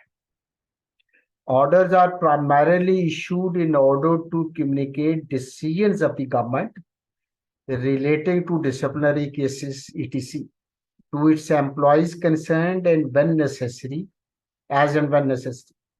They also pertain to many other administrative matters like write-off of losses, sanctions for creation of certain categories of posts, and so on. This form is also used for certain other types of financial sanctions. अब यहां आ जाएं कि CMLC की मैंने मिसाल दी कि internally CMLC Lahore जो है वो अपने दफ्तर के अंदर अपने स्टाफ से मुतलका कुछ चीजें जो है उनके बारे में कोई ऑर्डर करता है तो ऑफिस ऑर्डर कहलाएगा। अगर एमएजी ऑफिस से कोई लेटर इशू होता है तो वो ऑर्डर कहलाएगा।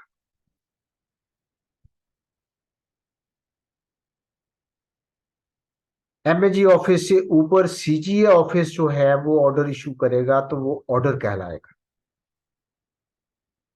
क्योंकि इसका इतलाक जो है, I am referring it towards military accounts only. बाकी दफातर जो हैं वो उनकी अपनी हायरार्की है। अगर एजी ऑफिस लाहौर जो है, एजी पंजाब जो है अपने दफ्तर के अंदर कोई अपने पोस्टिंग ट्रांसफर सेक्शंस के अंदर करते हैं, अपने ऑफिसर्स के चार्ज डिस्ट्रीब्यूशन को देखते हैं, उसको कोई करते हैं ऑर्डर, तो वो ऑफिस ऑर्डर होगा। जबकि अगर सीजीए कोई ऑर्डर इशू करता है तो वो ऑर्डर कहलाएगा, क्योंकि उसके नीचे बहुत सारे एजीज आते हैं, उनके लिए एक डायरेक्शन देगा वो, तो वो एक पॉलिसी इश्यूज के ऊपर कोई डिसीजन गवर्नमेंट के होते हैं तो वो ऑर्डर की शक्ल इख्तियार करते हैं। यहाँ मैंने और भी दिया है कि creation of certain categories of post होती हैं, और फिर आपकी फाइनेंशियल सैंक्शंस जो होती हैं वो ऑर्डर कहलाती है। मेरा ख्याल है कि ये दोनों चीजें जो कि मैंने आपको शो की हैं, आपने इसको बड़े गौर से सुना होगा, और अपने दफ्तरों के अंदर जाके कल आप देखिएगा कि ऑफिस ऑर्डर अगर कोई मिल जाए या ऑर्डर मिल जाए, ऑर्डर हायर ऑफिस का गवर्नमेंट का ऑर्डर होता है। ऑफिस ऑर्डर ऑर्गेनाइजेशन का इंटरनल मामला है, और अपने लेवल के ऊपर वो अपने एडमिनिस्ट्रेटिव जो मैटर्स हैं उनको डील करते हैं।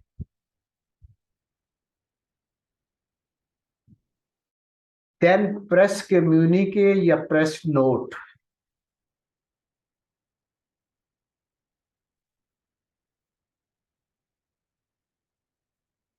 प्रेस कम्युनिके और प्रेस नोट जो है is issued in order to give wide publicity to the decisions of the government.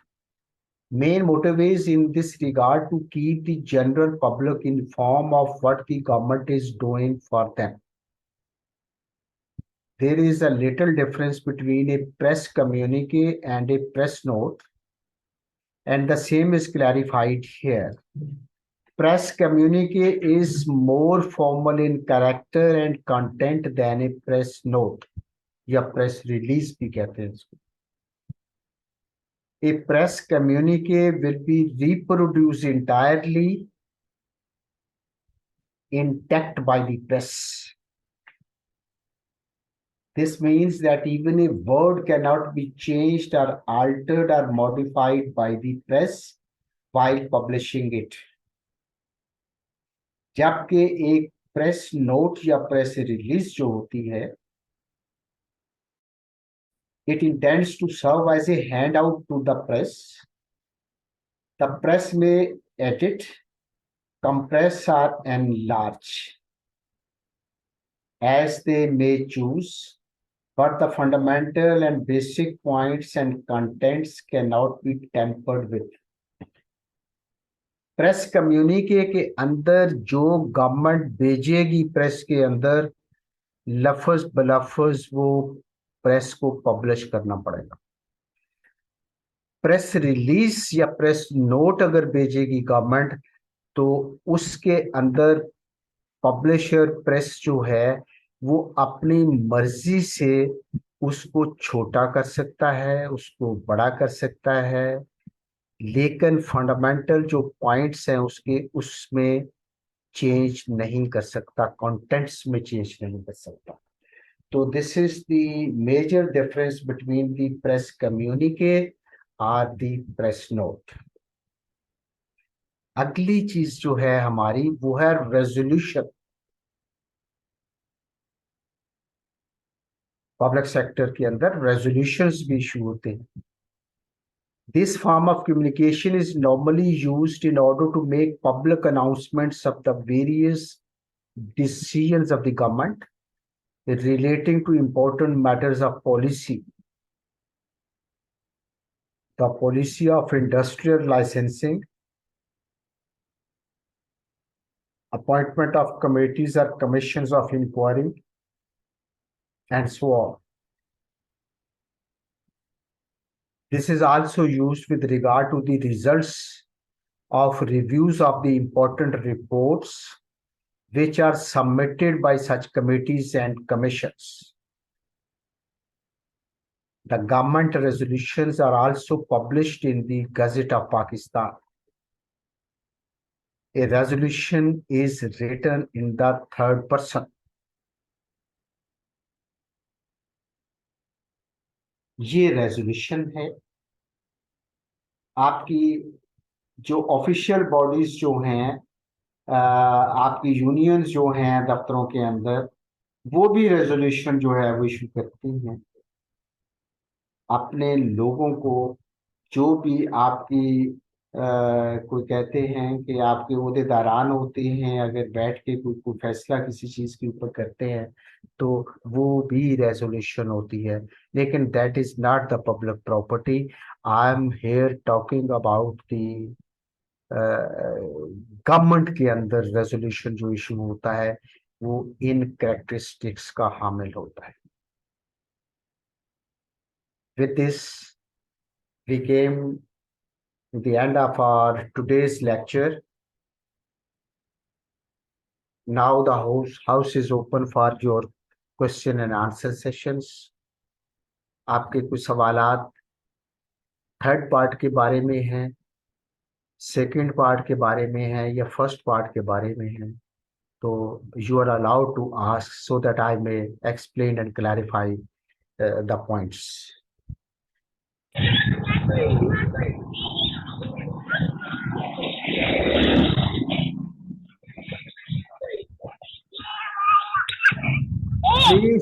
Please अपना माइक बंद करें, बच्चों की आवाजें आ रही हैं।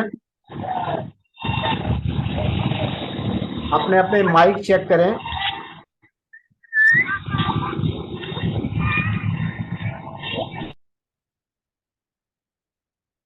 जी गालिब भट्टी, आप क्या पूछना चाहते हैं?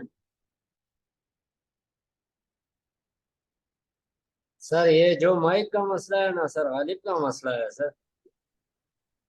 राजुल्ला, इसको कंट्रोल करें, फिर क्या करें अब इसका, ये तो शोर बहुत डिस्टॉर्शन आती है। तो बंद कर दिया सर। हाँ, उसका माइक बंद कर दें आप, बिल्कुल ठीक है।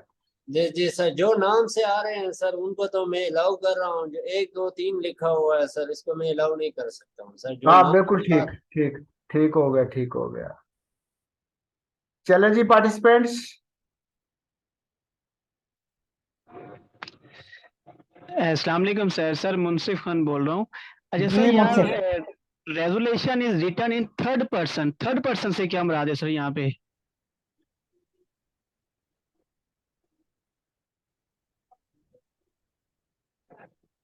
थर्ड पर्सन से मुराद ही शी इट होता है। इट इज सर यहाँ पे क्या मुराद है मसलन? इट हैज बीन डिसाइडेड,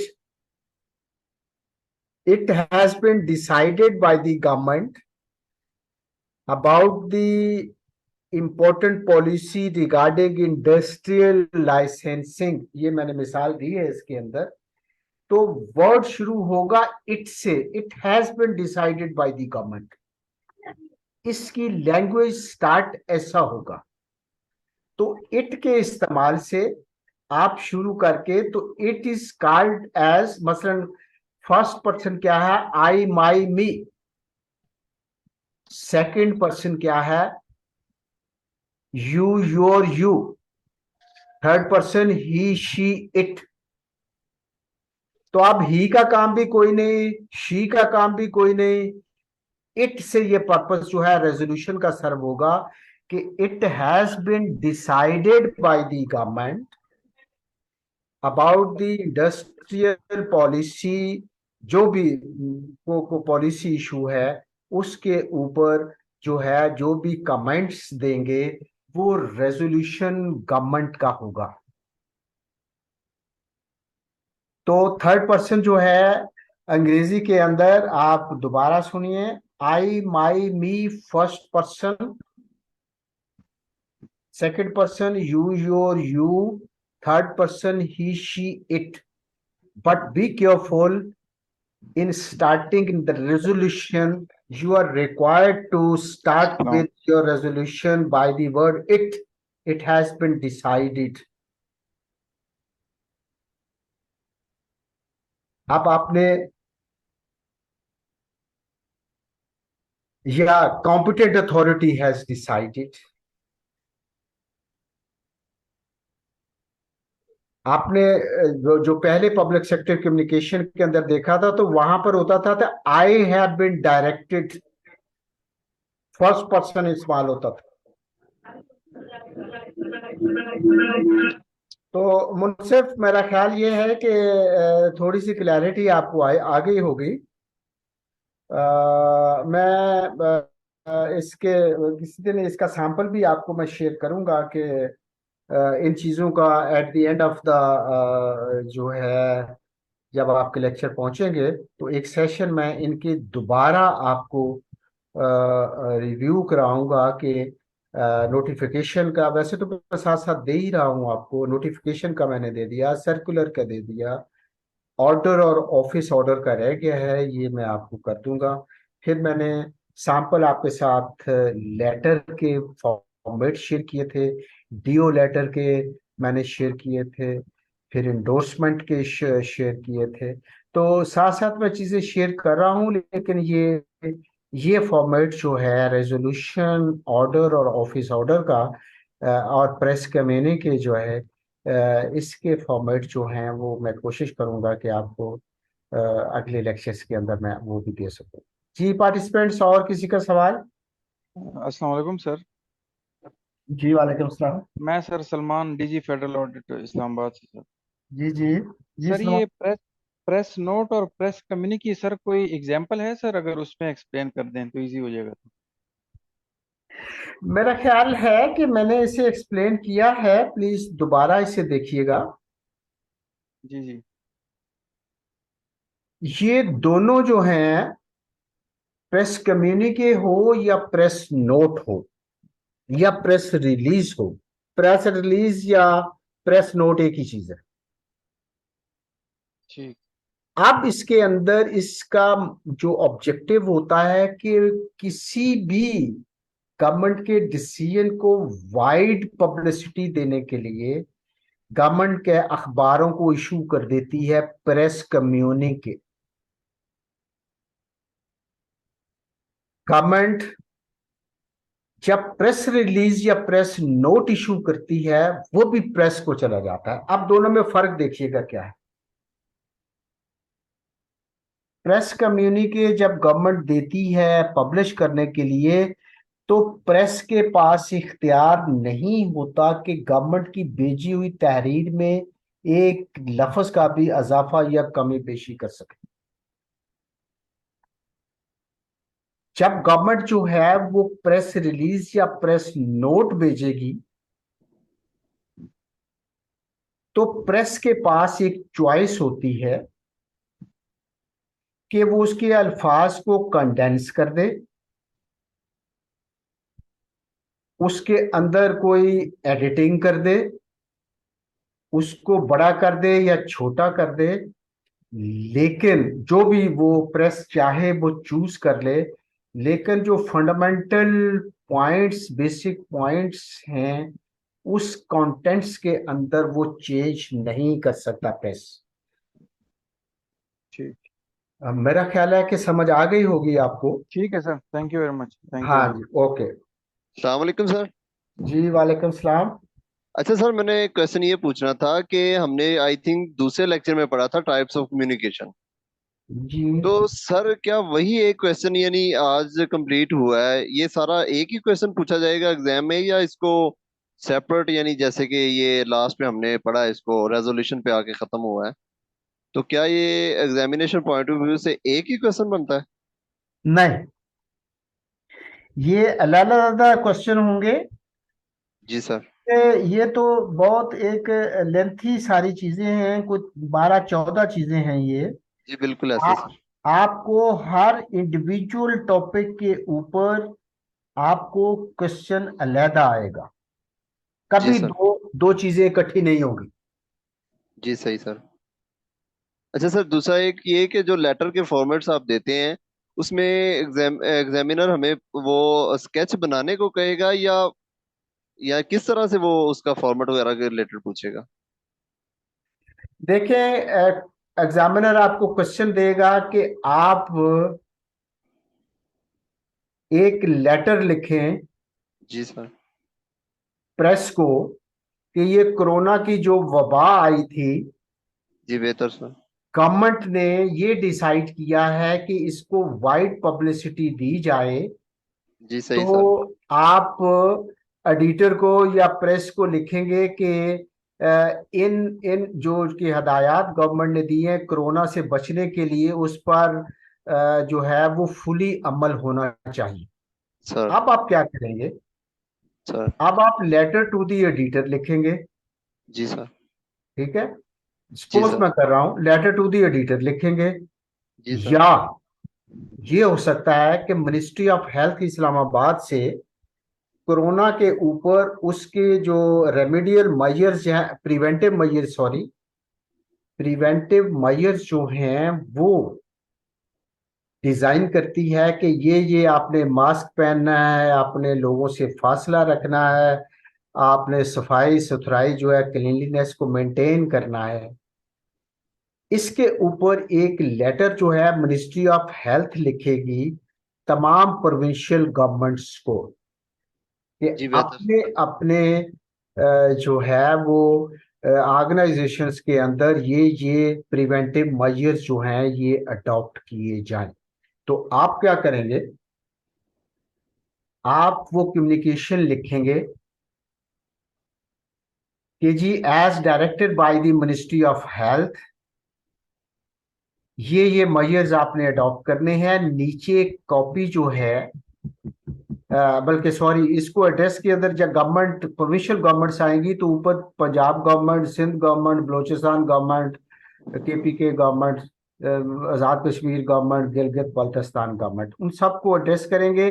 नीचे लिखेंगे subject preventive measures to to avoid the corona, जो है जो आई हुई है, जो वबा आई हुई है। नीचे फिर आप जो है वो सारी तफसील जो है वो कोरोना के बारे में लिख के आप क्लोज कर देंगे उसको। अब फॉर्मेट आपने वो जो है वो फॉलो करना है, किस तरीके से लेटर का फॉर्मेट होता है। बाकी उसके अंदर एग्जामिनर क्या पूछता है, वो जो टेक्स्ट आपने देनी है वो एग्जामिनर के मुताबिक देनी है।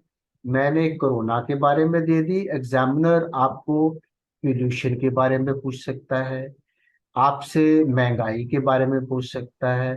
जो भी वो डायरेक्शन देगा उसके मुताबिक आपने लेटर की टेक्स्ट बना के उसको लिखना होगा। लेकिन किसको लिख रहे हैं उसका नाम पता देना हो, फिर एंड के ऊपर साइन करते हुए फिर कॉपी किसी को देनी है तो वो आपने देनी होगी। तो इस तरीके से लेटर की जो बॉडी है उसके अंदर according to the requirement of the examiner आपने क्वेश्चन को अटेम्प्ट करना है। मैंने सिर्फ आपको फॉर्मेट दिया है कि गवर्नमेंट के अंदर लेटर जो हैं वो किस तरीके से कैसे फॉलो होते हैं। ऊपर मिनिस्ट्री जो है सबसे ऊपर वो नंबर देते हैं, फॉर्मेट के अंदर देख लीजिएगा। फिर गवर्नमेंट ऑफ दी पंजाब है या गवर्नमेंट ऑफ पाकिस्तान है, मिनिस्ट्री का नाम आएगा, फिर नीचे आप डेट लिखेंगे, फिर आप सब्जेक्ट लिखेंगे, फिर जो है वो सैल्यूटेशन देंगे। सैल्यूटेशन का मुराद है कि आपने डियर सर लिखना है। ये भी मैंने आपको फॉर्मेट दिए हैं कि अगर मुख्तलिफ लोगों को आप देंगे तो उनके लिए सैल्यूटेशन, डियर सर लिखना किसको है, सर लिखना किसको है। तो इस टाइप की चीज़ें जो हैं वो मैंने फॉर्मेट के अंदर आपको जो है वो शो की हुई हैं। फिर आखिर में सब्सक्रिप्शन आती है जिसे आप कहते हैं कि योर्स फेथफुली या योर्स ट्रूली। तो वो उसको करके नीचे आपने ब्रैकेट के अंदर अपना नाम अल्फ़ाबेटिक आपने कैपिटल लेटर्स के अंदर लिखना है और अपने साइन करने हैं। Whatever the format is required by the examiner, you will have to adhere to according to the specimens given by me. बाकी जो है अंदर एग्जामिनर ने क्या पूछा है, बॉडी के अंदर आपने उसको मोल्ड करना है अपने हिसाब से। आप 1000 टॉपिक्स हैं, वो कुछ भी पूछ सकता है आपसे। तो मैंने कोरोना वाले की एक मिसाल दी है, तो इस टाइप की आपको खुद उसे मॉडिफाई करना होगा, लिखना होगा according to the requirement of the examiner. तो ये चीज़ जो है ये आप इस तरीके से इसको लिखेंगे। लेकिन जब हम ये लेक्चर्स हमारे ख़त्म हो जाएंगे तो मैं आपको अगेन इनके सैंपल्स फ्रेश कर दूंगा। लेकिन जब आप लेटर लिखें तो अंग्रेजी ठीक होनी चाहिए, ग्रामेटिकली आपके स्पेलिंग्स ठीक होने चाहिए, आपका फॉर्मेट जो है वो ठीक होना चाहिए। सर एक छोटा सा क्वेश्चन और है। जी जी सर दूसरा ये कि लेटर के अंदर जो हम पैराज लिखेंगे उसमें वर्ड्स की वो कितनी मतलब काउंट करें तो कितने वर्ड्स होने चाहिए, ये चीज प्रेसी टाइप मैटर करता है या नहीं? नहीं नहीं नहीं नहीं, लेटर के अंदर नहीं करता। आप उसके एक पैरा, दो पैरा, तीन पैरा, जितने आप बन सकते हैं आप बनाएं। उसके लेटर के अंदर कोई नहीं, इसकी इसकी पाबंदी नहीं होती। चले, बहुत शुक्रिया sir, thank you so much. हाँ।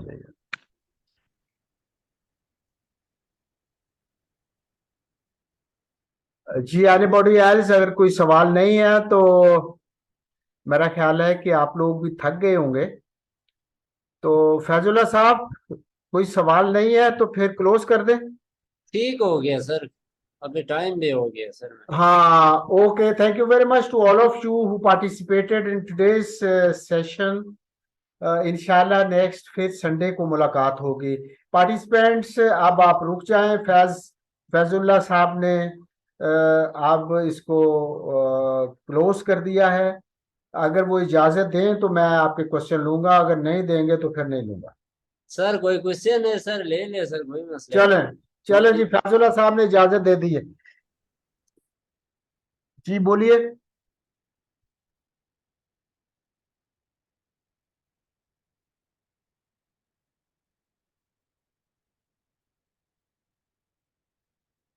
मेरा ख्याल है फैजुल्ला साहब कोई क्वेश्चन नहीं है, ऐसे ही गलती से हाथ खड़े कर दिए इन्होंने। ठीक है, जी जी सर, ठीक हो गया। हाँ जी, okay, thank you very much to all of you. Next फिर लेक्चर 8वें में हमारी मुलाकात होगी संडे वाले दिन।